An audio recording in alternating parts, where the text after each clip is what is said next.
오늘 우리 함께 이제 강독해 드릴 말씀은 로마서 4장 17절에서부터 5장 11절까지 말씀을 함께 읽고 대략적인 설명을 하는 방식으로 진행을 하도록 하겠습니다.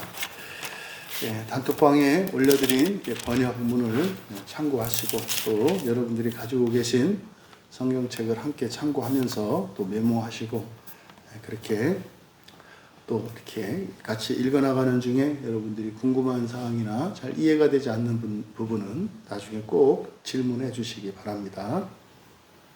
17절부터 이제 끝에 25절, 4장 25절까지 그 소제목을 초월적인 능력을 믿는 믿음도 인정받을 수 있다.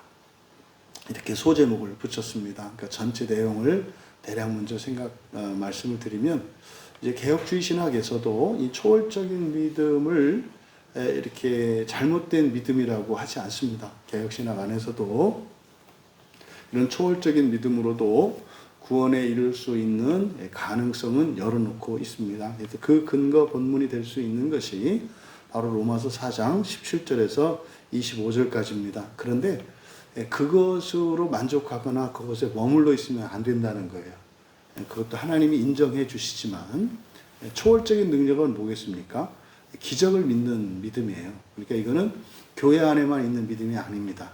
그래서 일반 종교인들도 가지고 있는 그런 믿음입니다. 뭐 천지신명께 빈다거나 또 자신의 방식으로 이렇게 자기가 신이라고 생각하는 어떤 초월적 존재에게 그 일이 도저히 불가능한 일이지만 그것을 이루어 달라고 간절히 기도하는 거 있지 않습니까?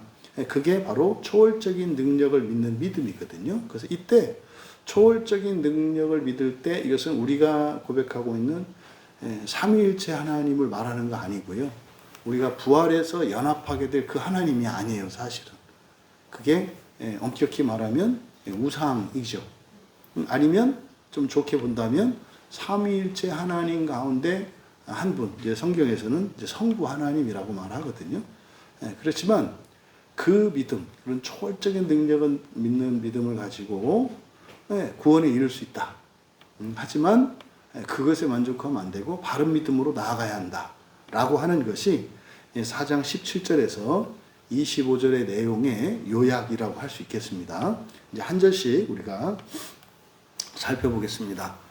이미 기록된 것처럼 내가 너를 많은 민족들의 조상으로 세웠다고 하신 분의 맞은편에서, 이것은 이미 창세기 사건을 말하는 거예요. 아브라함을 아브라함이라고 이름을 바꿔주시잖아요. 그 사건을 말하는 겁니다. 그분의 맞은편에서 그는 죽은 자들을 살아나게 하시고 없는 것들을 있는 것처럼 똑같이 부르시는 신의 무엇을 믿었다. 이제 우리말 성경에는 잘 안 나타나 있습니다만 이제 원문 성경에서는 목적어를 정확하게 무엇이라고 하지 않고 누구의라고 할 때가 있어요. 그러면 그 뒤에는 많은 것들이 사람에 따라서 다르게 해석될 여지를 주는 거예요. 나는 당신을 믿습니다 라고 했을 때는 그러면 당신의 모든 것을 믿는 거예요. 그런데 당신을 믿습니다 말하지 않고 당신의 일부분을 믿어요. 그럴 때는 글을 쓸 때 어떻게 하냐면 나는 당신의라고 말을 해요. 나는 당신의 생략하고 믿습니다. 이렇게 말한다고요. 그래서 당신을 믿습니다 할 때와 당신의 무엇을 믿습니다 할 때는 의미가 달라요. 그래서 나는 당신의 모든 것을 사랑합니다. 그러면 나는 당신을 사랑합니다. 그러면요. 좋은 것도 사랑하지만 나쁜 것도 사랑한다는 뜻이에요. 장점과 단점을. 그래서 여러분들이 정직하게 고백하셔야 돼요. 사실 우리가 누구를 사랑한다고 할 때 이렇게 목적격으로 사랑을 고백하기는 쉽지 않아요.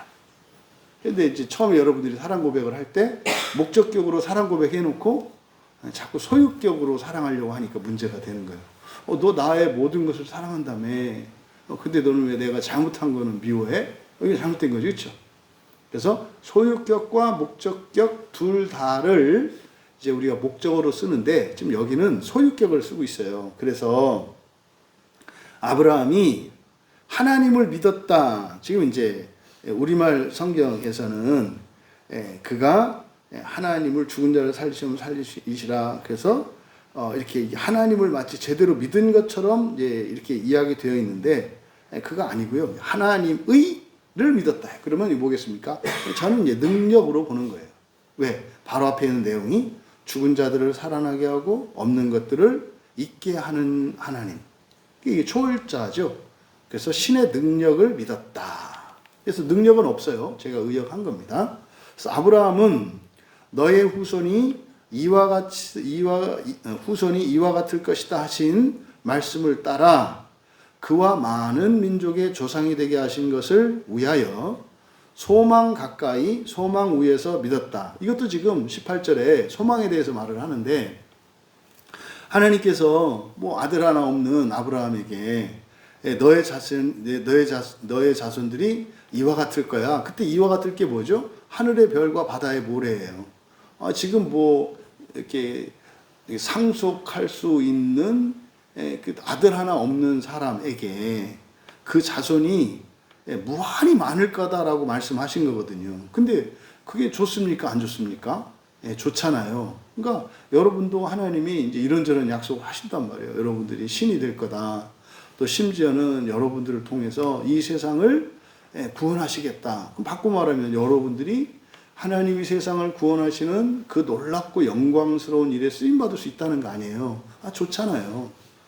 근데 그건 그냥 우리의 희망사항이 아니라 소망이라고요. 근데 그게 완전히 믿어지면, 다시 말해, 확실히 반드시 내가 그렇게 될 것이다 라고 믿으면 그게 소망이고, 그게 아니면 그냥 희망사항인 거죠. 그래서 지금 아브라함이 여호와 하나님께서 많은 민족의 조상이 될 것이고 너의 후손이 그렇게 많을 거다라고 말씀하셨을 때 아멘 믿습니다 뭐 이런 거는 아니었다는 거예요. 그래서 그것을 위하여 소망 가까이 그래요. 그러니까 정확한 소망은 아니다 이 말이에요. 지금 말씀하시는 의도를 아시겠죠? 바울 사도가 17절에서도 믿음을 얘기하는데 그 믿음은 온전한 믿음은 아니다. 단지 뭐다? 초월적인 능력을 믿는 믿음이다. 오늘날 우리들로 말하면 정확한 이게 기독교인의 믿음 아니에요. 그냥 종교인들이 가지고 있는 믿음이라고요. 그 다음에 소망에 대해서 이야기할 때도 그 소망이라는 것이 우리가 정의하는 바, 성경에서 정의하는 바 소망은 미래에 이미 이루어진 것이란 말이에요. 그런데 아브라함이 그건 아니다 이 말이에요. 그래서 어떻게 해요? 소망 가까이 이렇게 말을 해요. 그러니까 소망이 아닌 건 아닌데 그 소망은 아니야. 뭔지 아시겠죠? 그 긴장 사이예요. 그러니까 뭐 오늘날로 말하면 교회를 다니는데 부활을 아주 안 믿는 건 아니야. 그 또 뭐 첫째 부활 뭐 이런 게 있는데 안 믿는 거 아니야. 그렇다고 확 믿는 것도 아닌데 또 안 믿는 것도 아니야. 그것을 여기서 뭐라고 한 거예요? 소망 가까이라고 했어요. 소망 가까이. 또 한데도 그 소망 위에서 그래요. 가까이는 가까이인데 위에야. 믿었다. 그리고 그는 그 믿음으로, 이때 그 믿음은 앞에서 3장에서부터 쭉 나왔던 그 믿음, 우리를 구원에 이르게 하는 그 믿음은 나의 믿음이 아니라 누구의 믿음이었어요? 하나님의 믿음, 그리스도의 믿음이었어요. 그런데 지금 4장 17절에서 아브라함에 대해서 이야기하면서 아브라함의 믿음과 소망에 대해서 얘기를 하는데 그는 온전한 믿음과 소망은 아니었다라고 말했잖아요. 그래서 19절에서 말하는 그 믿음, 그 믿음은 아브라함의 믿음인데 불완전한 믿음이에요. 불완전한 믿음. 그래서 그는 그 믿음으로 약해지지 않았기 때문에, 그러니까 온전한 믿음은 아니지만 약해지지 않을 수 있어. 이게 뭐예요? 이게 요즘 그리스도인들이 가지고 있는 자기 확신 아닙니까? 나는 죽어도 믿을 거야, 뭐 이런 거. 하나님이 아니라고 해도 나는 그래도 믿을 거야. 하나님이 그럴 리가 없어, 뭐 이런 거. 확신에 찬 믿음. 하나님도 막 그냥 설레설레하게 하는 그 강한 확신. 그걸 말하는 거예요. 그 믿음을 갖고도 약해지지 않았다. 이해되죠? 많은 사람들이 성경에서 이야기하는 구원이 뭔지도 잘 모르는데도 강한 확신에 차 있는 분들이 있잖아요. 그걸 말하는 거예요. 그 믿음으로 약해지지 않았기 때문에 이미 100세나 된 생식 능력이 없는 자신의 몸과 생식 능력이 없는 사라의 태를 깊이 생각했다. 그러니까요, 그 믿음으로 약해지지 않았어요. 그래서 소망이 돼서 틀림없이 될 거야 이렇게 한 게 아니라 뭐 했다는 거예요? 진짜 될까?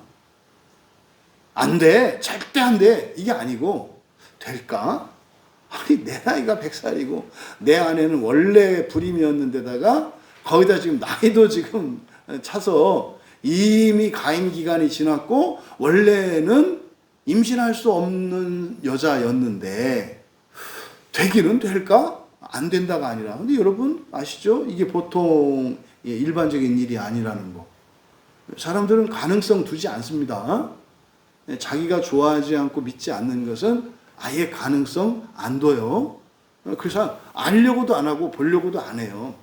그러니까 실제로 당장 여러분이 나가서 뭐 이렇게 복음을 전해보시면 알아요. 그래서 복음을 전하면 하나님의 사랑을 알게 된다는 게 무슨 뜻이냐면, 야, 이러고도 계속 전하셨구나, 이걸 알게 돼요. 이렇게 해서 뭐 복음을 전했더니 그 사람들이 막 피어나고, 이게 아니라 자기를 위해서 자기를 위한 거고, 나하고는 상관도 없어. 어떻게 말하면 자기를 위해서 막 하는데 안 받아들이거든요. 그런데도 사실은 하나님은 포기하지 않으신 거예요. 거기서 하나님의 사랑을 안다는 거거든요. 그래서 여러분들이 막상 나가서 사람이 신이 되는 게 구원이래요. 성경에서 말하는 구원이라는 게 그런 거래요. 근데 그거는 먼 훗날 될 수도 있고 안 될 수도 있는 게 아니라 확실히 된 건데, 그것이 확실하다고 하는 증거가 우리가 살아가는 일상 속에서 그 증거들이 발견이 된대요. 그래서 안 믿을 수가 없대요. 이거거든요. 근데 이제 그런 이야기들을 여러분들이 이제 해보시면 아시겠습니다만은 아예 안 받아들이거든요. 나하고 상관도 없고 말도 안 되는 소리 이러거든요. 근데 아브라함은 어떻게 했다는 거예요? 흔들리지 않고 불가능한 일, 절대로 사람들은 가능성을 0이라고 생각할 그거에 대해서 아브라함은 최소한 뭐 했다? 완전히 가능성을 닫아버리지는 않았다는 거예요. 이거를 지금 그 믿음이라고 말하는 거예요. 가능성을 닫지 않는 거. 가능성을 닫지 않는 거. 그거를 그래서 깊이 생각했다. 이렇게 말한 거예요. 그 다음 20절에 그런데 그는 그 하나님의 그 약속을 위하여, 그 약속은 뭐겠습니까? 앞에서 얘기했던 바로 많은 민족들의 조상이 되는 거. 그리고 그의 자손들이 하늘의 별과 같이 바닷가에 모래알 같이 많을 거라는 거. 그 약속이거든요. 그러니까 그 약속을 위하여 그 불신앙으로 판단받지 않았고, 여기는 불신앙이라 그래요. 믿음 앞에다가 부정접두 알을 붙였거든요. 그런데 앞에 19절에서 뭐라 했어요? 그 믿음이라 그랬잖아요. 그 믿음으로 약해지지 않았다 그랬잖아요. 근데 여기서는 또 그 불신앙이라 그래요. 그러니까 지금 여기 뭡니까? 앞에 있는 그 믿음이 온전한 믿음이 아니라는 걸 말해요. 그러니까 그 믿음이 온전하지 않다라고 그래서 온전하지 않은 그 불신앙으로 판단받지 않았다 이 말이에요. 그러니까 그 약속이 취소되지 않았다 이 말이에요. 믿지 않았다고 해서 취소되지 않았다. 그런데 여기서는 완전히 닫아버리진 않았다 그래요. 아브라함이. 뭐라 했어요? 가능성은 열어놨다 그랬잖아요. 그러니까 가능성을 열어놓는 일은 누구라도 할 수 있는 일이거든요. 근데 사람들이 이렇게 안 해요. 그러니까 전 여러분들이 성경이 말씀하는 모든 가능성에 대해서 항상 열어두실 수 있는 여러분 되길 바라요. 그러면요, 아브라함과 같이 여러분 안에 있는 그 불신앙으로 판단받지 않는데요. 오히려 그 믿음으로 굳건해졌다. 그러니까요, 절대 아니라고만 하지 않은 거예요. 뭐 틀림없이 될 거라고 한 것도 아니에요. 뭐 될 수 있다면 좋겠네. 절대로 아닌 것은 아니네. 뭐 요 정도입니다. 그런데 그러면 된다는 거예요. 그것으로 그가 굳건해졌다. 이유를 설명합니다. 그 하나님께 영광을 드렸기 때문이며, 또한 이미 약속받은 그것이 이루어질 수 있는 것임을 확신했기 때문이다. 여기 또 다시 보니까 제가 번역을 또 잘못했더라고요. 21절이 그것 주어를 제가 이제 주어로 주어를 그 일로 봤는데 이게 주어로 제가 해석한 그것이가 아니라 그것을이더라고요. 이미 약속받은 그것을 그가 할 수 있다는 것이 확신되었기 때문이다. 무슨 말이냐면 믿어지더라는 거예요. 믿은 게 아니라 그냥 뭐 왠지 될 것 같이 믿어졌다는 거예요. 이게 이제 사라와 아브라함의 차이예요. 사라나 아브라함이나 둘 다 그걸 확신하지 못한 건 똑같은데 다만 아브라함은 뭐 했다는 거예요? 왠지 뭐 그렇게 될 수도 있지 않을까? 뭐 이런 생각을 했다는 겁니다. 그리고 22절에 그러므로 그것이 그에게 의로 여겨졌다. 이때 그것이 뭐겠어요? 우리들 오늘날 우리들의 수준에서 이야기할 때 요 그것은 정상적인 믿음이 아니에요. 정상적인 믿음이 아니라고요. 그래서 확실하고 정확한 소망도 아니에요. 되게 불완전하고 불확실하고 애매한, 오늘날로 말하면 그냥 종교인 수준의 믿음과 소망이에요. 그럼 종교인 수준의 믿음과 소망은 뭘까요? 뭐 어려운 일이 있고 자기 힘으로 할 수 없는 일들이 있으면은 뭐 어떤 방식으로든지 어떤 초월자나 절대자에게 기도를 해. 요거예요, 요거. 그리고 내가 할 수 없다고 해서 절대로 안 된다고 생각하지 않고 이게 좀 바뀌었으면 좋겠다. 뭐 어떻게 하면 좀 될 수 없을까? 요 행심이에요, 이게 어떻게 보면은. 그러니까 여기서 그것이라고 하는 거는 계속 오늘날 뭐 이렇게 성경을 읽고 기독교 교리를 정확하게 알고 부활과 첫째 부활을 알고 지옥과 이거 아니에요. 그러니까 지금 이 4장의 끝부분에서 얘기하려고 하는 취지가 뭔지 아시겠죠? 바로 앞에까지는 확실하고 완전한 우리의 구원의 근거, 구원의 원인이 하나님의 믿음이었다고 말하는 거예요. 그 다음에 지금 여기서부터 지금 진행하고 있는 건 뭐예요? 아브라함에게 없는 것 같은 그 믿음의 시작을 말하는 거예요. 그래서 우리의 믿음의 시작이라고 하는 거 이런 거다 이 말이에요. 현실적인 문제를 좀 도와주기를 바라고 뭐 확실히 된다고 믿진 않지만 뭐 될 수도 있지 않을까? 되면 뭐 안 되면 어쩔 수 없지만 되면 좋지 않나? 요걸 말하는 거예요, 요거. 요게 지금 4장 끝부분에서 얘기하는 아브라함의 그 믿음과 소망에 대해서 말하는 거거든요. 그러므로 그것이 그에게 의로 여겨졌다. 이게 오늘날 우리들이 가지고 있는 교리 체계와는 굉장히 충돌하는 부분이에요. 우리는 단칼에 기독교 아닌 다른 종교에는 구원 없다 그러잖아요. 그러니까 이렇게 단칼에 빌 수가 없어요. 만약에 그 사람이 평생 그렇게만 산다면 첫째 부활은 할 수 없다 이렇게 말할 수 있어요. 근데요, 지금 현재 그 사람이 불교나 다른 종교를 갖고 있다고 해서 그것 때문에 구원, 이건 잘못됐다 이 말이에요. 그것도 무엇이 될 수 있다고요? 의로 여겨졌다고 말한다니까요. 그러니까 3장 22절은 이게 지금 우리말 성경에 그러므로 그것이 그에게 의로 여겨졌느니라 할 때 여기서 그것이라고 하는 이것은 뭐 흔히들 그냥 우리들이 쉽게 뭐 확실한 아브라함의 믿음 그런 거 아니라고요. 이때 의로 여겨진 믿음은 뭐다? 오늘날로 얘기하면 그냥 종교인들이 가지고 있는 믿음이에요. 그럼 뭐지? 펄쩍 뛰겠죠.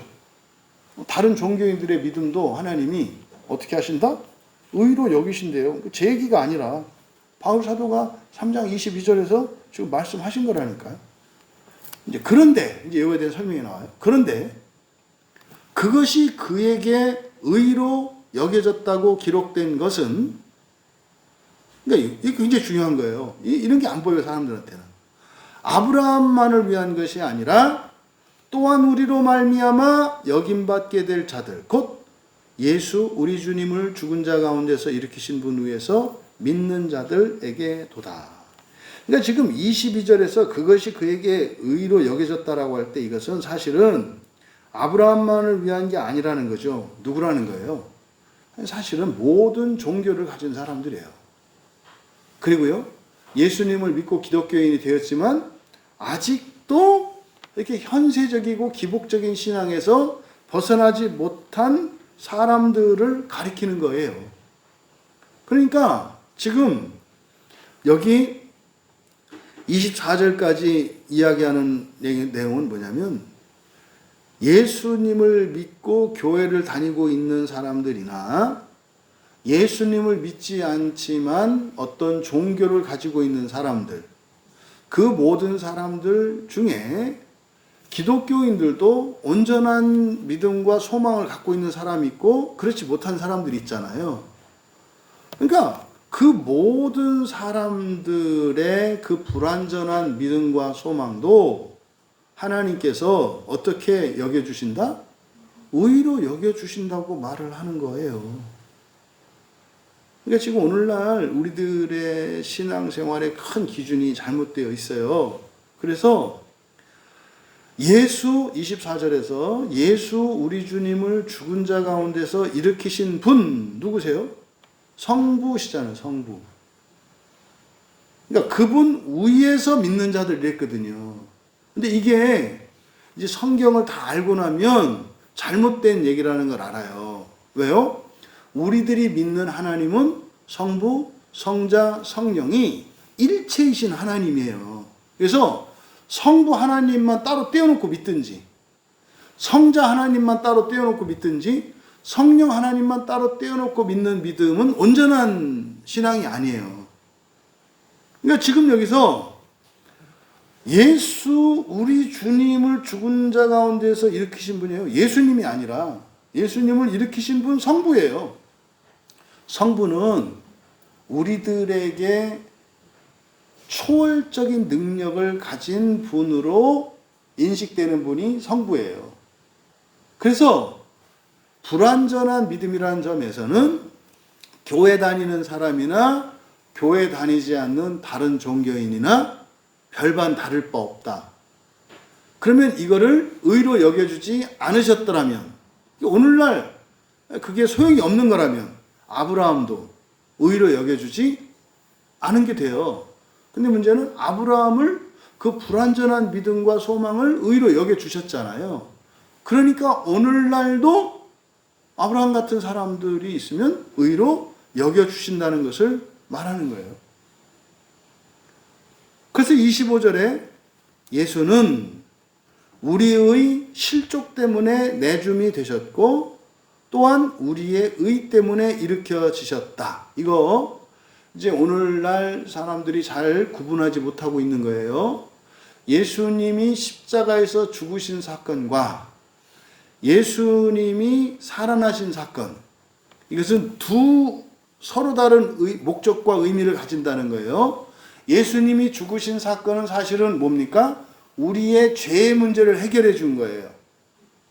그러니까 내가 마치 이렇게 온몸이 마비되어 있던 사람이었는데 예수님이 십자가에 죽으셔서 활동할 수 있는 사람으로 된 거예요.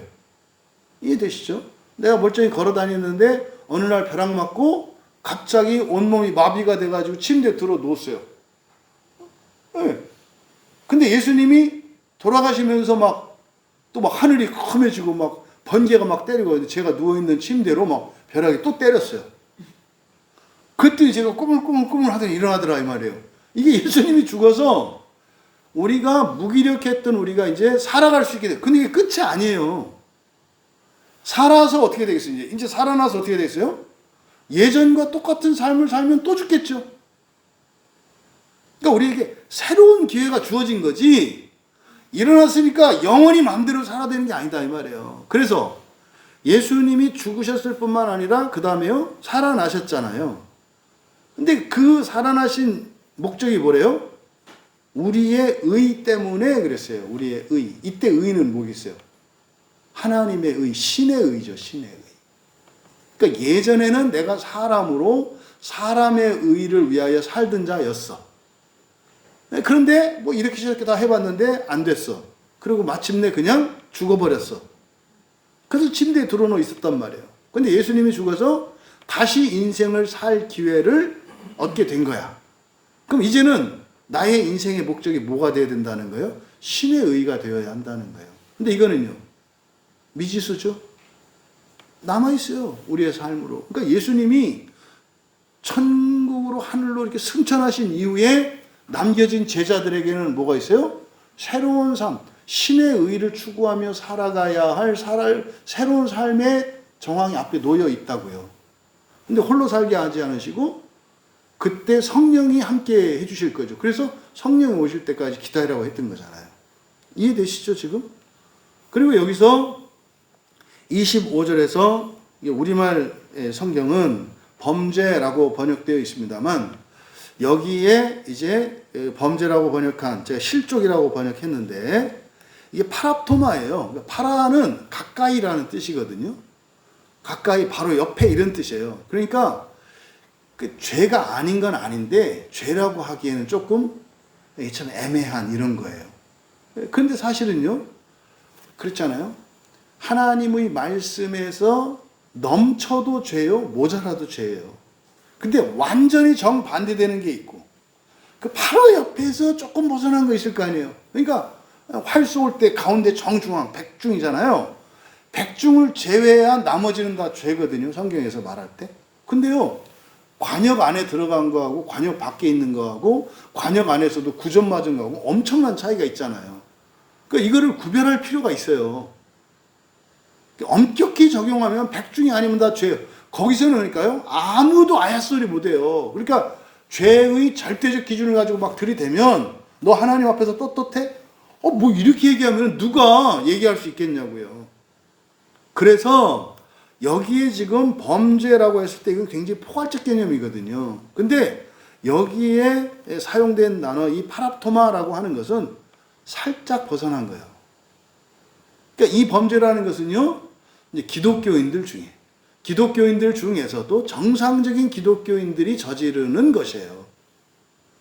그러니까 아니 뭐 신앙이 바르고 반듯한 사람도 일탈이 있을 수 있잖아요. 뭐 큰 죄가 아니고 표시도 안 나. 사람들 눈에는. 근데요 당사자에겐 그게 죄로 인식이 돼요. 왜? 그런 게 파랍토마라고. 다른 사람들이 볼 때는 뭐 그런 거 같고 그래. 근데 나한테는 너무 커. 왜? 점점점 예민해지거든요. 그래서 여기서 말하는 범죄라고 할 때 이거는 범죄는 그렇게 큰 의미의 범죄가 아니에요. 사소한 잘못, 사소한 실수 뭐 이런 거거든요. 그러니까 왜 여기서 이 단어를 썼을까요? 큰 죄만을 위해서 예수님이 그렇게 내주신 게 십자가에 죽으신 게 아니라 뭐예요? 눈꽃만큼 작은 것까지. 아주 뭐 사람들이 뭐 보이지도 못하고 인식하지 못할 것 같은 심지어 여러분의 과거의 기억에도 없어. 무의식 속에 있는 것까지. 그런 모든 것들을 다 지셨다라고 하는 것을 강조하기 위해서 파랍토마를 쓴 거예요. 그렇게 내주셨고 근데 우리 의 때문에 일으키셨다. 그러니까 십자가에서 죽으신 것은 우리의 모든 죄책을 다 소멸시키신 거야. 그러니까요. 나는 못한다, 할 수 없다. 이런 핑계 댈 수 없다 이 말이에요. 뭐가 어때서 핑계 댈 수 없다 이 말이에요. 그 핑계 대는 건 뭐예요? 예수님의 십자가가 완전하지 않다는 뜻이다 이 말이에요. 여러분 안 되면 안 되는 대로 그냥 가야 돼요. 근데요. 거기엔 약속이 있는 거예요. 할 수 없어. 지금 없어. 하게 해주신다는 거예요. 거기는 여러분들이 가셔야 한다니까. 옛날처럼 똑같이 그건 안 된다고 생각하니까 안 하고 이게 아니라 가야 된다고. 새로운 삶을 살아가는 사람들은 그때 거기서 하나님의 능력을 봐요. 그게 뭐예요? 신의 의라고요. 그래서 예수님을 믿고 나면 이전에 살았던 소극적인 삶이 이제는 적극적인 삶으로 바뀌어요. 능동적이고 적극적이고 이렇게 된다고. 그래서 절대 모험하지 않던 이런 사람들도 뭐 모험하고 도전하고 이런 일들이 일어나요. 이걸 말하는 거죠. 다음 5장으로 갑니다. 로마서 5장에 먼저 1절에서부터 5절까지를 살펴볼 텐데 이 믿음에서 그 믿음으로 나아감이라고 소제목을 붙였어요. 이 믿음에서 그 믿음으로 나아감. 이제 뭔 말인지 아시겠죠? 이 믿음은 뭐겠어요? 바로 앞에 17절, 4장 17절에서 25절까지 이야기했던 아브라함의 불완전한 믿음. 이 믿음이에요. 이게 사실 우리의 믿음이죠. 이 믿음. 그 믿음은 뭐겠어요? 하나님의 완전한 믿음이죠. 그래서 사람의 불완전한 믿음에서 완전한 하나님의 믿음으로 나아감. 이런 의미입니다. 5장 1절에 그러므로 우리가 믿음으로 의롭게 되었기 때문에 이때 믿음은 그 믿음 아니에요. 이 믿음은 굉장히 포괄적인 의미죠. 그러니까 아브라함의 불완전한 믿음, 하나님의 완전한 믿음 전체를 포괄하는 거예요. 그냥 믿음이면 돼. 믿음으로. 그래서 이때 믿음은 우리가 구원에 이르게 하는 그 믿음 아니에요. 이 믿음은 그냥 아무거나 믿는 사람이에요. 뭐가 됐든지 간에 믿는 사람의 믿음. 그러니까 이걸 말해. 이거는 뭐 기독교적이고 정확한 이런 거 아니에요. 믿음으로 말미암아 의롭게 되었기 때문에 이거는 앞에서 3장에서 이야기할 때 우리들이 추구하는 의가 두 가지가 있다고 그랬잖아요. 율법의 의와 믿음의 의. 그러니까 율법을 지켜서 이루어지게 되는 완성. 이게 사람의 의라고 그랬어요. 근데 믿음으로 이루어지는 완성. 이게 신성이라고 그랬어요. 그래서 믿음으로 의롭게 되었기 때문에 이게 굉장히 중요한 거예요. 그럼 현실을 놓고 보면은요. 율법으로 의롭게 되는 것과 믿음으로 의롭게 되는 것을 놓고 보았을 때 사람들이 보았을 때는 율법으로 의롭게 되는 것이 훨씬 훌륭하고 가치 있습니다. 뭔 말인지 아시죠? 율법으로 의롭게 되는 건 어떤 기준이나 조건을 충족시킨 걸 말해요.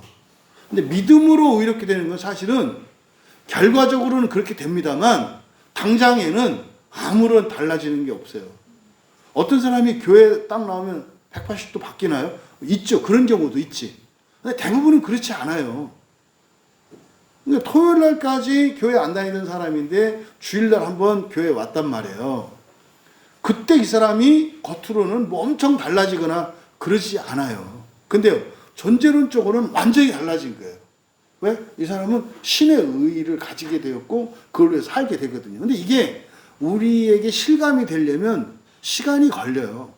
여러 사건들을 거치고. 하지만 바로 우리가 추구하는 의의는 믿음의 의의라는 것, 이걸 염두에 두셔야 돼요. 이때 믿음이라고 하는 것은 우리가 말하는 완전한 믿음, 이런 믿음 아니에요. 굉장히 포괄적인 의미의 믿음이라고요. 그래서 믿음으로 의롭게 되었기 때문에 그리스도 예수 우리 주로 말미암아 하나님을 향하여 평화를 누린다. 이게 이제 엄청난 얘기죠, 이거는. 하나님을 향한 평화. 그러니까 지금 우리말 성경은 하나님과 화평을 누리자 뭐 이렇게 되어 있거든요. 그게 아니고요. 하나님을 향하여 평화를 누린다. 하나님을 향하여 뭐겠어요? 부활의 소망이죠. 하나님과 일체가 되는 소망을 말하는 거죠. 평화를 누린다는 게 뭡니까? 된다는 거예요. 그러니까 믿음에 의해 결국은 뭐예요? 하나님과 일체되는 거라니까요.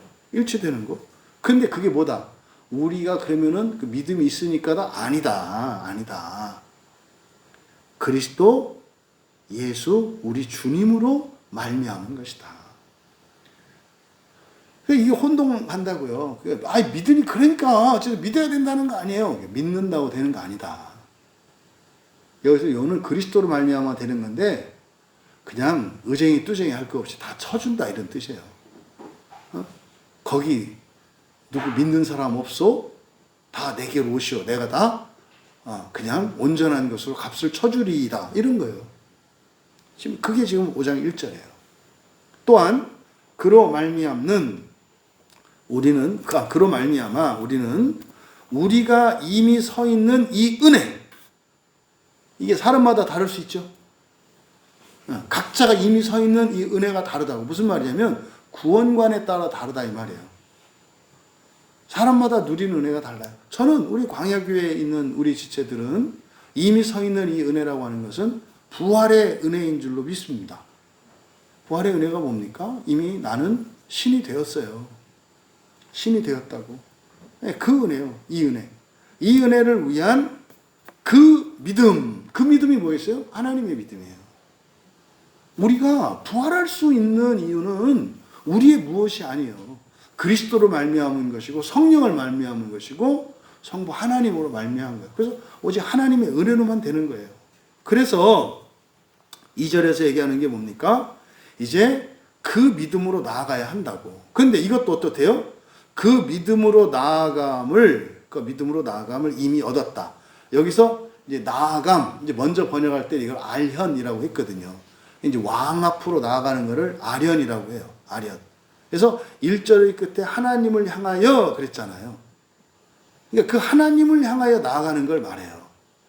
이제 구약의 그 이스라엘로 치자면 대제사장이 1년에 한 번 들어가는 지성소로 들어가는 걸 말하는 거예요. 그럼 우리가 하나님 앞에 가려면 어떻게 해야 돼요? 사람으로 가면 죽어요.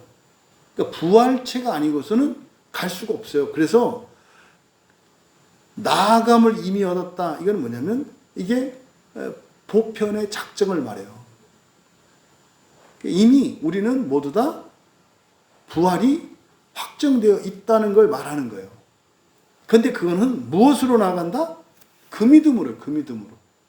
우리의 믿음이 아니라 그 믿음으로. 우리 믿음은 그냥 의롭다고 인정받아 주는 거고, 실제로 우리가 부활할 수 있는 것은 바로 그리스도의 믿음이라는 거예요. 그 믿음으로 나아감을 얻었다. 이게 소망이에요, 소망. 현재는 아니에요. 그리고 그 하나님의 그 영광의 소망 위에서 자랑한다. 여러분들은 이게 무슨 말인지 그냥 이렇게 들릴 거예요. 그 하나님의 그 영광의 소망. 우리가 부활해서 하나님과 일체되는 걸 말한다니까요. 그 위에서 자랑한다. 그러니까 우리가 하나님과 하나 되어지는 것. 우리가 부활하여 정말 하나님이 하셨던 것처럼 세상을 창조하는 그 일을 할 것. 이게 우리의 자랑거리라는 거죠. 그런데 이뿐 아니라 우리는 환난들 속에서도 자랑한다. 환난들 속에서도 자랑한다. 이게 이제 많은 신앙인들이 겪는 시험이죠. 환난들 속에서도 자랑한다? 이게 무슨 말이야? 되는 거 없는 거예요. 다른 사람들은 겪지 않는 이런 불편과 어려움을 겪는 거예요. 이게 사실은 교회 나올 때 이것 때문에 나오거든요, 되게. 환난 때문에 나오거든요. 근데 환난을 피하려고 교회에 왔는데 그때는 그냥 믿음이죠. 왜? 잘 될 거야 라고 하는 믿음. 그거로 나온 거 아니에요. 근데 이 믿음이 그 믿음으로 바뀌면 어떤 일이 일어나요? 환난 때문에 교회를 나왔는데 이제는 그 환난을 자랑하는 사람이 된다는 거예요. 그러면요, 환난을 피하는 게 목적인 사람에게는 본전이네. 그냥 환난을 피해서 왔어? 근데 환난이 없어지는 것 같았어? 근데 환난을 자랑해야 된다네. 그럼 본전이네. 그럼 교회 나올 때하고 똑같네. 뭐 이렇게 생각할 수 있죠. 요 안에서 일어난 변화는 뭐예요? 의의 변화예요. 신의 의로 변한 거라고. 이 가치는 무형적 가치예요, 현재로는. 이게 나에게 믿음으로, 소망으로 받아들여져야 되는 거죠. 그러니까 사람들이 환난을 싫어하고 환난을 기뻐하지 않는, 그러니까 자랑까지도 아니고 그냥 환난을 그냥 받아들이지 못하는 이유가 뭐라는 겁니까? 그 사람의 소망이 부활에 있지 않다는 증거다 이 말이에요. 그걸 우리가 알 수 있어요. 이것은 환난들이잖아요. 그 환난은, 그러니까 환난 속에서도 자랑하는 이것은, 이유는 그 환난은 인내를, 그런데 그 인내는 자격을, 그 자격은 소망을 이루는 줄 이미 알고 있었기 때문이다. 그러니까 여기서 그 환난은 인내를, 4절에서 그 인내는, 그 인내할 때 이거는 환난을 자랑하는 중에 생겨나는 인내를 말하는 거예요. 그냥 참는 걸 말하는 게 아니에요. 환난 속에서도 자랑할 수 있을 때 생기는 인내를 말한다고요. 여러분들이 천성적으로 인내심을 타고나는 사람들이 있어요. 또 남자들의 경우, 남녀를 불러나고 결혼만 해도 생기는 인내가 있어요. 그죠? 결혼 전에는 가질 수 없었던 인내를 이제 결혼하면 인내심을 많이 키우게 생겨. 거기다가 이제 엄마가 되고 아빠가 되면 더 많이 생겨. 근데 그 인내가 아니에요, 그 인내가. 그러니까 인생을 살다 보면 그 인내심도 생겨. 또 훈련을 받다 보면 생겨. 근데 그게 아니라 여기서는 뭡니까? 환난 속에서도 자랑할 때 생기는 인내를 말한다고. 예? 모든 게 진주가 아니에요. 예? 사람 몸속에 있으니 이게 담석이지 그 진주족이 안에 있을 때 진주라고. 그래서 인내 자체가 아니 그래서 뭐 교회 안에서 그냥 인내 자체를 이렇게 가면 이제 막 깡만 들고 이렇게 돼. 그게 아니라 뭡니까?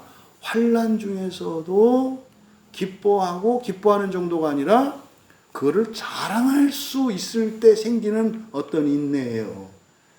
우리 교인들은 조금 이거를 이렇게 실감할 수 있어요. 이렇게 아프기도 아프고 힘들기도 힘들긴데 또 좋기도 한 그런 거 있어. 이렇게 그 인내를 말해요. 그래서 바로 환난 속에서 자랑해야 되는 이유이기도 하고 그 유익이 뭐냐면 그 인내를 가지게 돼. 근데 그 인내는 무엇을 가지게 된다고요? 자격이에요, 자격. 이게 지금 우리말 성경 연단이라고 되어 있거든요. 그러니까 부활할 자격 이런 얘기하면 막 사람들이 손살에 칠 거예요. 부활도 자격이 있어야 된다 이렇게. 부활을 그냥 은혜로 한다. 넓게 얘기하면 은혜로 맞아요. 은혜로 부활하거든요. 근데 이 은혜와 부활 사이에는 뭐가 있어요? 그 인내. 그 인내로 자격을 얻어야 한다는 내용이 이 안에 있는 거예요. 은혜와 부활 사이에. 굉장히 중요한 얘기를 하는 거예요. 그래서 이거 자격증 없는 사람들이 이제 돈 내고 자격증 따라가는 데가 어디예요? 그게 지옥이라고. 거기 학원 선생님들 보통 빡센 게 아니에요. 근데 지금 그 얘기를. 그래서 그 환난은 인내를 그런데 그 인내는 자격을 중요한 거예요. 여러분 부활하는데 자격이 필요합니까? 필요하지 않습니까? 필요합니다. 필요합니다. 그 자격은 동시에 소망이 아니에요. 그 자격은 소망을 이루어가요. 그러니까 부활이, 그러니까 하나님의 은혜로 부활합니다. 이건 전체 시작과 끝의 얘기예요. 근데 그 안에 있으면 뭐가 있어요? 환난이라고 하는 시험이 있어요.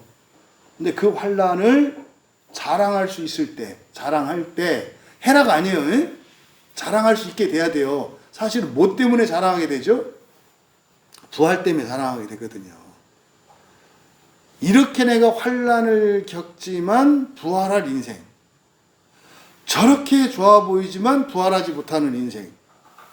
이게 더 낫다는 거예요. 내가 주님과 함께 또 주님과 함께 종으로 사는 게 주님 없이 왕으로 사는 것보다 낫다. 이거예요. 내가 왕의 궁전에서 산의 진미를 누리는 것보다 에? 세상 왕의 궁전에서 왕이 돼가지고 산의 진미를 누리는 것보다 여호와의 궁전에서 문지기가 낫다는 거예요. 이게 환난 중에서 자랑한다는 얘기거든요. 그러니까 내가 예수를 믿는 이것이 내 삶 속에 이런저런 걱정과 어려움이 있는데 맞아 어렵고 힘들고 걱정되는 것. 그런데 그리스도인으로서의 자부심과 이 자랑은 사라지지를 않아. 그러니까요 무너지지 않는다고요. 어떤 경우에도 무너지지가 않아요. 이것이 지금 환난 속의 자랑인데 그것의 유익은 뭐다? 결국은 그 인내는 결국은 그 자격을 얻게 되는데 그 자격을 갖고 있는 사람들이 비로소 어떻게 소망을 이루어가면서 살아간다고. 근데 이건 이미 알고 있다 이 말이에요. 그러니까 면허증 따는 거 생각하시면 돼요. 면허증을 땄어. 자격증이잖아요. 근데 여러분이 운전을 할 수 있다고 운전하는 게 아니잖아요. 따야 되잖아요. 따야 되잖아요. 근데 면허증이 있다고 해서 운전을 잘하는 건 아니잖아요. 그 과정을 지금 쭉 설명하고 있는 거예요.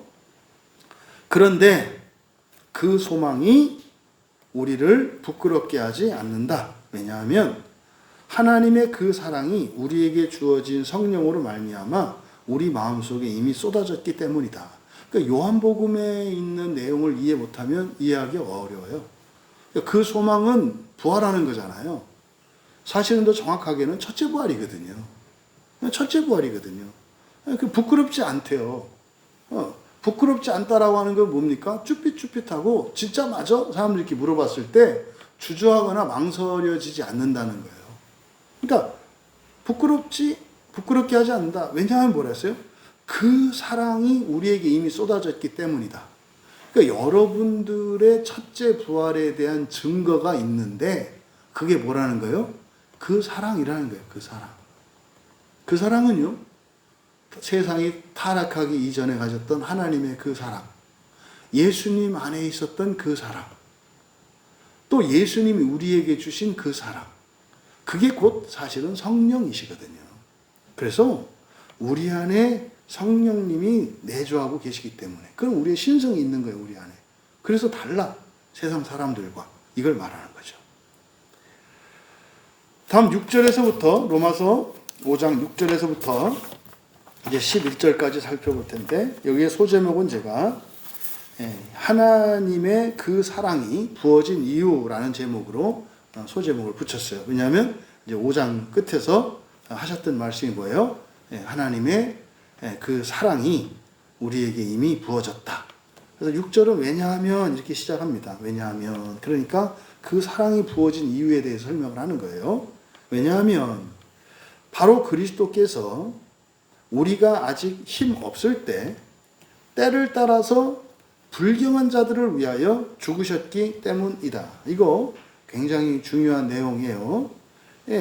바로 우리말 성경은 연약할 때 이렇게 되어 있습니다만은 그대로 그냥 힘 없을 때예요. 힘 없을 때. 그러면 우리가 힘 없을 때라고 할 때는 자격도 없고 뭐 할 수도 없는 때거든요. 근데 그때 우리의 상태가 어떤 상태다? 불경한 자들이에요. 불경한 자들. 불경하다. 그래서 경건하지 않은 이렇게 되어 있는데, 경건하다라는 말이 뭐라 그랬습니까? 하나님 나라 소망으로 살아가는 것을 경건하다 그래요. 하나님 나라를 위해서, 하나님 나라와 부활의 소망을 위해서 살아가는 것을 경건하다고 해요. 그러니까 교회를 다니는데도 경건하지 않을 수 있고요. 교회 다니지 않는데도 경건할 수 있다. 무슨 말인지 이해되시죠? 교회 다니는데 부활에 대한 소망이 없어. 하나님 나라에 대한 소망이 없어. 그걸 경건하다고 하지 않는다 이 말이에요. 종교적인 것을 경건하다고 생각하시면 안 된다. 뭐다? 천상적인 것을 경건하다고 한다 이 말이에요. 그러니까 우리가 아직 힘없을 때 불경한 자들을 위하여, 그러니까 하나님 나라 소망을 갖지 않은 자들, 마태복음이 다 그거잖아요. 마태복음이 불경한 자들에게 주시는 말씀이에요. 그래서 계속 천국을 말하잖아요. 경건한 자로 만들기 위한 거예요. 경건한 자가 뭐예요? 하나님 나라 소망과 부활 소망을 가지고 살게 만드는 거. 이게 경건하게 만드는 거예요. 그런데 때를 따라서 카이로스거든요. 이게 하나님의 때에 이런 의미예요. 그들을 위하여 죽으셨기 때문이다. 그러니까 우리 안에 하나님의 그 순전한 사랑이 우리에게 부어진 이유는 뭐다? 예수님이 우리에게 주셨기 때문이다 이 말이에요. 예수님이 우리한테 주어서 우리가 갖고 있는 거다 이 말이에요. 그 사랑을 우리가 뭐 했다? 유산으로 물려받았다는 거예요. 예수님 돌아가셨잖아요. 그러면은 그 재산은 누가 가져요? 가족들이 나눠 갔잖아요. 그러니까 우리의 형제 되시는 예수님이 십자가에 죽으셨으니까 예수님의 모든 유산을 우리가 다 나누어 가졌다고요. 여기서는 그 많은 유산 가운데 하나님의 생명도 있겠고요.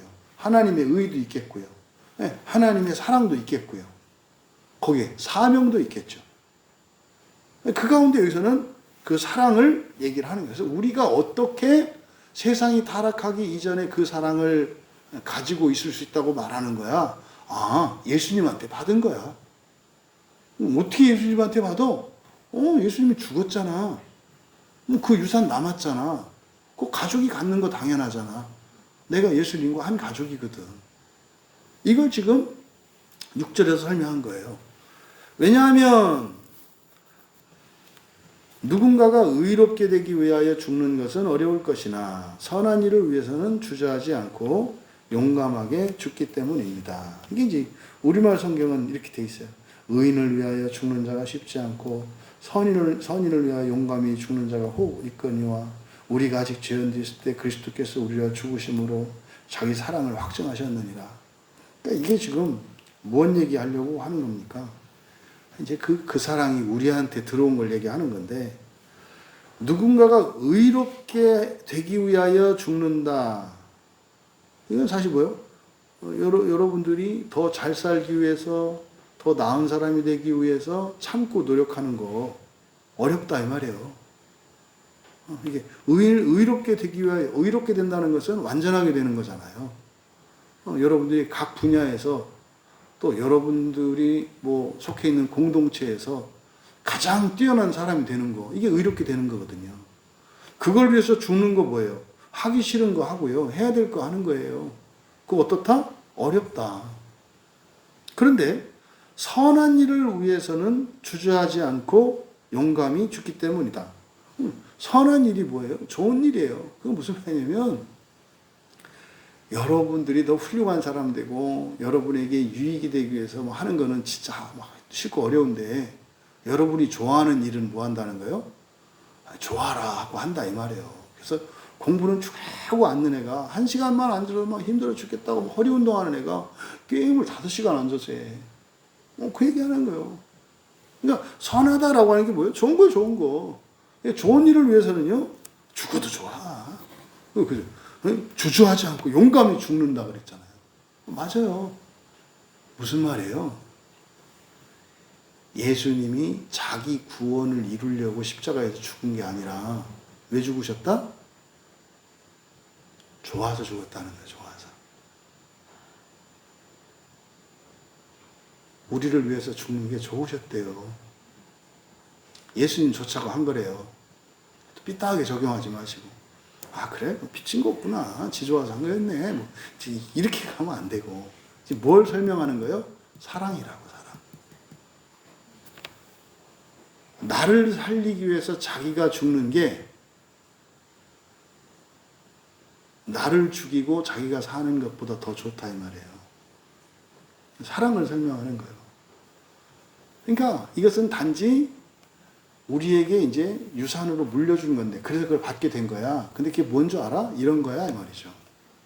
여기에는 약간 이중적인 의미가 있어요. 이런 사랑 여러분 받으실래요? 이 사랑 받으면 어떻게 되는 거예요? 친구를 위해서 죽고 싶은 사람이 된대요. 여러분 자녀들한테 그 사랑 받으라고 하시겠냐고. 응? 민수야, 이 사랑을 받으렴. 이 사랑 받으면 네가 엄마 말고 다른 집사님을 위해서도 죽을 수 있게 된단다. 뭐 그 사람 왜 이렇게 하겠냐고. 그러니까 이중적인 의미가 있다는 거예요. 그러니까 그 사람 뭐 세상 타락하기 이전에 순수한 사람, 그러니까 와 좋겠다, 이게 뭔지 모르고 하는 얘기예요. 예수 그리스도를 믿으세요, 구원을 얻으세요. 아 좋지. 근데 그게 뭔지 모르는, 그 구원을 얻으면 뭐예요? 아까 우리 박정희 씨랑 고민이 있었어. 자꾸 당하라고 하는데, 그러니까 이 구원이 결국은 뭐예요? 내가 받고 나니까 이제 어떻게 해야 돼? 다 살리기 위해서 나만 죽어야 돼. 그럼 이게 생각해볼 문제였다고. 이거. 그 사랑이라고 하는 게, 그 구원이라는 게 이런 거라니까요. 그러니까 이걸 다 얘기하면 사람들이 별로 안 좋아할 것 같으니까 반토막 내서 얘기를 한다고. 반쪽만 얘기한다고. 그러니까 어떻게 돼요? 자격을 못 얻어. 자격을 못 얻으니까 어떻게 돼요? 부활의 소망으로 갈 수 없잖아요. 그러니까 부활 얘기를 할 수가 없어. 그럼 어떻게 돼요? 환난 중에 자랑은 고사하고 그것도 감수하지 못하고 도망가는 그리스도인들이 되는 거예요. 이거죠. 근데 지금 7절에 있는 내용이 번역이 좀 이게 온전치 않아서 그래요. 그러니까 지금 7절의 설명은 뭐예요? 바로 예수님이 십자가에서 죽으실 때 자기를 위해서 죽으신 게 아니라 뭐다? 우리를, 불경한 우리들을 살리는 그 일이 좋으셨다는 거예요. 그리고요, 전혀 주저하지도 않고 용감하게 죽으셨다는 거예요. 8절에 그런데 하나님께서는 자기의 그 사랑을 우리들 안으로 결합시키신다. 이렇게 되게 참 감사하면서도 감격스러우면서도 이렇게 눈물 나려고 해요. 하나님께서는 자기의 그 사랑을 우리들 안으로 결합시키신다. 이게 지금 현재 시제, 현재 시대. 이게 이제 확증한다 우리말 성경으로 번역되어 있는데 그게 아니라 그냥 결합시키는 거예요. 연합시키시는 거예요. 그러니까 그 사랑으로 하나 되게 하신다 이 말이에요. 그 사랑으로 하나 되게 하신다. 그럼 점점점 그리스도인은 그 사랑을 가지게 돼요. 그래서 나의 즐거움과 나의 행복보다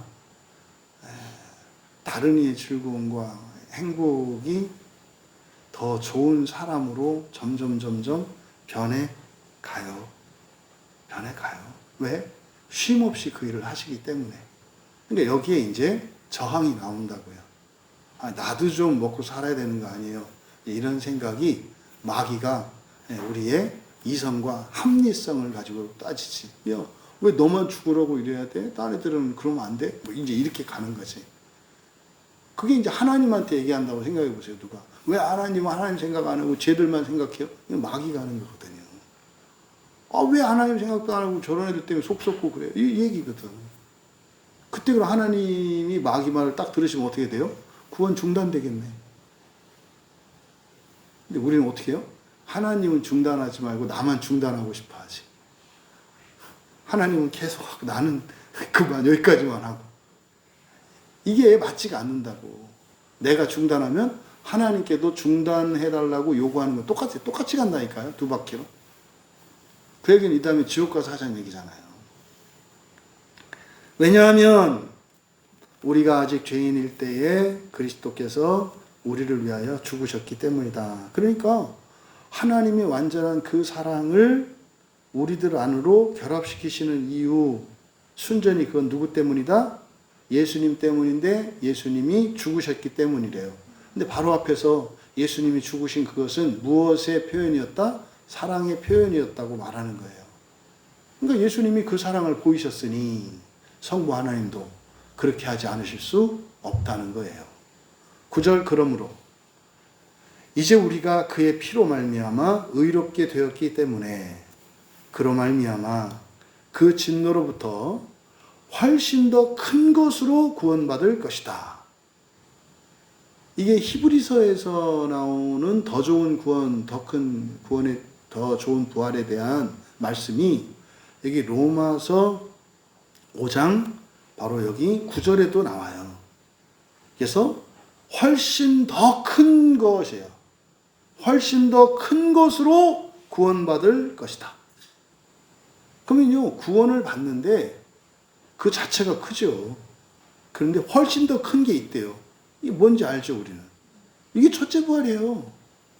이게 첫째 부활. 그러니까요, 환난 속에서도 자랑할 수 있는 이유는 뭐 때문인 거예요?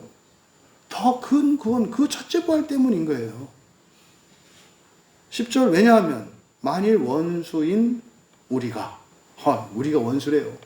원수인 우리가 그의 아들의 죽으심으로 말미암아 그 하나님께 화해되었다면 회복된 자는 그의 생명으로 말미암아 훨씬 더 큰 것으로 구원을 받을 것이기 때문이다. 예수님을 믿고 예수님이 십자가에서 죽으셨어요. 그리고 성령이 우리 안에 오셨어요. 성경을 주셨고 교회를 세우셨어요. 그것을 통해서 우리가 화해되었어요. 하나님과 화해되었어요. 근데 그러면 어떻다 우리는? 더 큰 것을 위하여 살아갈 수 있게 되었다는 거예요. 교회가 여기에 멈춰 있죠. 더 큰 것으로 나아가려고 하지 않아요. 그런데 그렇게 해야 된다는 거예요. 그러니까 예수님이 십자가에서 죽으시기만 한 게 아니라 살아나셨잖아요. 그러니까 단지 죄의 대속만을 위해 죽으신 것이 아니라 새로운 시작, 더 큰 것이에요. 이건 뭡니까? 이제는 신성을 위하여 살아가는 거예요. 부활을 위해서 살아가는 거예요. 11절에 그런데 그뿐 아니라 우리는 그리스도 예수 우리 주로 말미암아 그 하나님 안에서 자랑하며, 또는 그 하나님으로 해도 되고요. 그 하나님 안에서, 근데 앞에서 사랑을 우리에게 주셨고, 사랑으로 그 사랑, 하나님의 그 사랑을 우리 안으로 결합시키신다 그랬잖아요. 그래서 여기서는 안에서라고 하는 게 적당하다. 왜? 합쳐지는 걸 말해. 하나님과 일체된 거를. 그러니까 그 하나님 안에서 자랑한다 할 때 이 자랑은 뭐겠어요? 내가 하나님과 일체가 된 거예요. 내가 하나님과 일체가 된 거. 이게 자랑의 핵심이라고. 이제 우리는 그로 말미암아 화목을 얻었다. 이때 화목은 뭐겠어요? 하나님과 똑같이 된 거예요. 이때 화목은 하나님과 똑같이 됐다는 거예요. 그게 바로 그 똑같이 되는 일치, 여기서는 사랑의 일치를 말하는 거죠. 결국 하나님의 그 사랑이 우리에게 주어진 것은 예수 그리스도께서 우리에게 유업으로 물려주셨기 때문에 그래요. 그래서 죽으셨기 때문에 물려주셨다고. 근데 그거로 끝난 게 아니라 어떻게 했어요? 살아나셨어요. 살아나셨어요. 그래서 우리가 계속 예수님처럼 점점 그 사랑으로 하나님과 존재론적으로 일치를 이뤄가요. 관계가 아니라 존재적인 거예요. 지금 로마 캐톨릭하고 개신교에서는 존재적인 것은 얘기 안 해요. 관계만 말한다고요. 여러분, 관계는 언제든지 멀어질 수 있는 게 관계라는 거 아시죠? 부모 자식 간에도 관계가 가까워졌다 그렇다는 거 아니에요. 근데 존재적으로 결합되는 것은 존재였다 아니 이런 거 없어요. 이게 존재적인 부분이 빠져 있기 때문에 개신교인들이 늘 불안해. 늘 헷갈리고 맞나 틀리나 이렇게 한다고.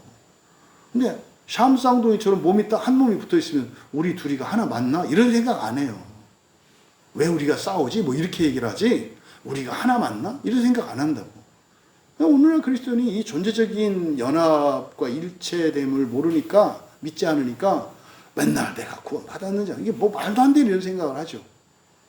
우리는 사실은 하나만 보고 살아가야 돼요. 뭐? 훨씬 더 큰 구원이죠. 네, 훨씬 더 큰 것을 향해서 살아가셔야 된다고. 그게 뭐? 첫째 부활이에요. 그걸 위해서 잘못한 거 인정하고 회개하고 돌이키고 은혜를 구하고 구원이 있냐 없냐 이건 말도 안 되는 소리란 말이에요. 하나님하고 일체가 됐는데 그 뭐 하나님이 자신을 죽여? 죽어도 안 죽어. 그런 거 없단 말이에요. 부디 여러분 그 하나님 안에서 자랑하시면서 훨씬 더 큰 것을 향해서 살아갈 수 있기를 바랍니다. 우리 말씀을 가지고 함께 기도할 때 첫 번째로 우리들의 생각을 좀 정리해야 될 필요가 있어요. 초월적인 능력을 믿는 믿음도 하나님이 어떻게 하신다? 인정해 주신다. 인정해 주신다. 그래서 우리들이 그동안 믿음을 가지고 이렇게 우열간의 비교의식을 가지기도 했고 또 진짜 믿음, 가짜 믿음 했던 것을 회개하면서 기도합니다. 성경은요, 믿음은 사람의 믿음은 다 똑같은 믿음이래요. 근데요, 우리의 믿음과 다른 믿음이 있대요. 그리스도의 믿음이래요.